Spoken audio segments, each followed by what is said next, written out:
There's no sense. I mean, I'm getting mixed up on the halftime and all that stuff. So there's no sense for going on. Let's do it again. Let's try it again. This is a tricky one. Okay, one more time. One. I think I got it now. 1, 2, 1, 2, 3.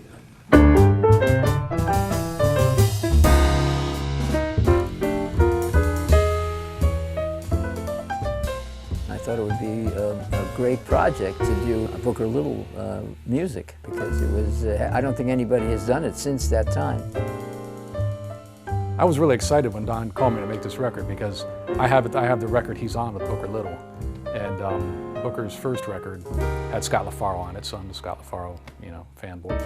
Scott LaFaro, who was a very good friend of mine, had played with Booker before I did, and I'm sure that he recommended me. When I first was exposed to Booker's music, I felt that it was great music, and it was complicated, it was difficult, but it worked, and it sounded fantastic with the three horns, with the harmonies, the way he voiced the horns, and the different rhythms, the different meters. It was all very interesting and very modern. And when I listen to it today, it still sounds modern to me.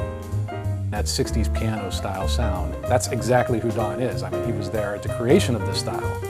He was the reason why 60s piano playing modern jazz pianos, trios in the 60s sound the way they do. He was one of the guys creating this stuff. My first times that I actually played jazz was in Los Angeles. And I sat in with Herb Geller when he used to run a jam session. I was 17 years old.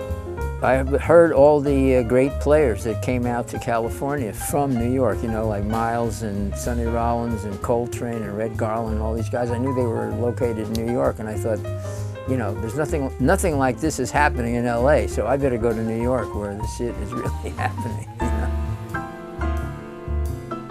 Don was a really fun guy. Now, I mentioned this at his memorial. I'm in my 40s, he's in his 80s, and we go out on the road.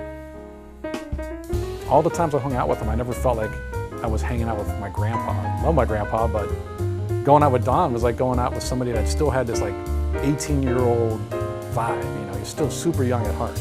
And you really hear that in his playing. Being a vinyl dork that I am, I started getting all his early records, and it's, oh yeah, so in '62, when you did this record, and who's the engineer, do you remember that, or what was the record date like, or where were you working, and just kind of like pulling out, these stories. He was like a jazz history book, and he's unbelievably willing to tell his entire life story.